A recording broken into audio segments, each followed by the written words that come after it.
Halo, selamat datang. Praktek mendengarkan. Cerita full bahasa Indonesia.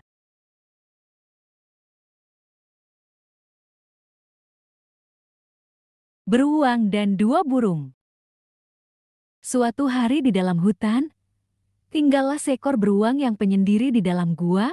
Beruang sebenarnya ingin sekali memiliki teman, beruang sebenarnya benci dengan kesunyian. Namun tidak ada yang ingin berteman dengan beruang karena tubuhnya yang besar. Aumanya yang menyeramkan membuat hewan lain takut kepadanya. Beruang juga adalah hewan yang memiliki waktu tidur yang lama sehingga mereka tidak sempat untuk berinteraksi dengan hewan lainnya. Suatu hari si beruang baru bangun dari tidurnya yang panjang, dia beranjak perlahan keluar dari gua untuk melihat alam. Si beruang melemaskan dirinya sembari mengaum. Ketika si beruang sampai di luar, hewan-hewan yang sedang berada di dekat gua, semuanya ketakutan melihat beruang, semuanya berlari dan bersembunyi. Menyadari semua hewan bersembunyi dari dirinya, si beruang merasa bersalah dan merasa sedih. Pikirnya, bagaimana caranya aku bisa berteman jika semua hewan takut padaku. Si beruang duduk dan bersandar di sebuah pohon besar dekat gua. Dia termenung dan tiba-tiba menangis. Dia sangat sedih dengan segala hal yang menimpa dirinya. Tidak ada yang ingin berteman dengannya. Jauh dari sana, ada dua ekor burung bersaudara dikejar oleh pemangsa. Kedua burung itu terbang sekencang-kencangnya untuk kabur dari pemangsa. Kedua burung tidak terlalu memperhatikan sesuatu di depan, hingga mereka berdua menabrak pohon besar dan terjatuh. Beruang yang masih menangis itu kaget. Tiba-tiba ada sesuatu dari atas pohon menghantam kepalanya. Beruang melihat, ternyata itu adalah dua burung yang sedang pingsan dan memiliki banyak luka di tubuh dan sayap mereka. Beruang segera menghapus air matanya dan mengambil kedua burung itu masuk ke gua. Beruang meletakkan kedua burung di atas tempat tidurnya, lalu keluar untuk mengambil dedaunan sebagai obat untuk kedua burung. Beruang menumbuk dedaunan itu dan mengoleskan ke tubuh burung. Beruang juga memberi minum kedua burung. Hingga malam pun tiba, si beruang tidur di dekat kedua burung dan berusaha untuk menghangatkan badan burung dengan memeluk mereka. Sudah berhari-hari beruang merawat kedua burung. Akhirnya kedua burung bisa sembuh. Walaupun kedua burung belum bisa terbang tinggi seperti biasanya, kedua burung sangat berterima kasih kepada beruang. Kedua burung itu berpikir, jika bukan karena jasa beruang, mungkin mereka akan mati. Kedua burung itu memutuskan untuk tinggal bersama beruang di dalam gua. Beruang itu sangat bahagia karena akhirnya ia mempunyai dua teman. Beruang dan dua ekor burung menjadi sahabat. Mereka bertiga setiap hari bermain bersama, makan bersama, dan saling menjaga.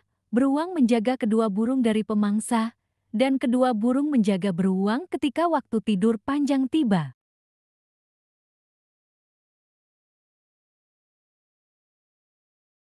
Kisah Kakek dan Kiko.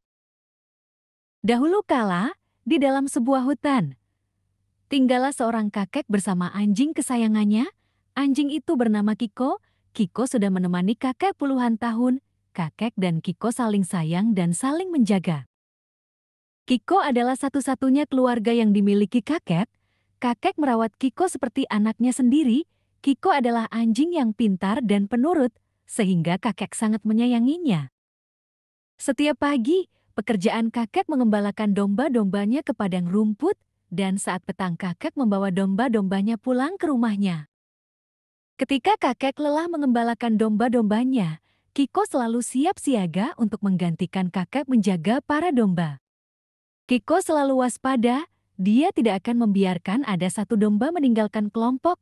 Kiko selalu mengitari para domba yang makan dan menggonggong ketika ada domba yang jauh dari kelompok. Ketika Kiko yang mengambil alih menjaga domba, maka kakek akan berteduh di bawah pohon. Kadang-kadang kakek sampai tertidur di bawah pohon. Kakek sangat percaya pada Kiko dan sangat mengandalkan anjingnya itu. Ketika sudah akan petang, Kiko menggonggong di dekat kakak untuk membangunkan kakek karena sudah waktunya untuk pulang ke rumah. Kakek, Kiko, dan para domba berjalan pulang menelusuri padang rumput dan mereka tiba di rumah saat sudah gelap. Semua domba dimasukkan ke dalam kandang. Kakek dan Kiko menikmati satu piring roti dan segelas teh. Setelah mereka merasa kenyang, kakek dan anjingnya itu pergi ke tempat tidurnya masing-masing. Hari demi hari, Kiko menemani sang kakek pergi ke padang rumput untuk mengembalakan domba, hingga suatu hari Kiko yang usianya cukup tua itu sakit. Anjing itu tidak bisa berdiri, dia hanya terus saja berbaring di tempat tidurnya. Dia juga tidak sanggup untuk makan lagi. Semua makanan dan tulang yang diberikan oleh kakek dibiarkan begitu saja. Kiko tidak sanggup untuk makan. Sudah berminggu-minggu Kiko sakit. Badannya sangat kurus karena tidak sanggup untuk makan, hingga pada suatu malam Kiko menghembuskan nafas terakhirnya. Kakek dan Kiko sudah tidak bisa lagi bersama. Kakek merasa sangat sedih kehilangan anjing kesayangannya.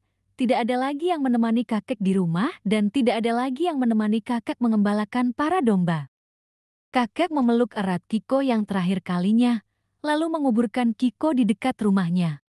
Hari demi hari kakek mengembalakan dombanya sendirian, dan sepanjang itu juga kakek selalu merindukan anjingnya.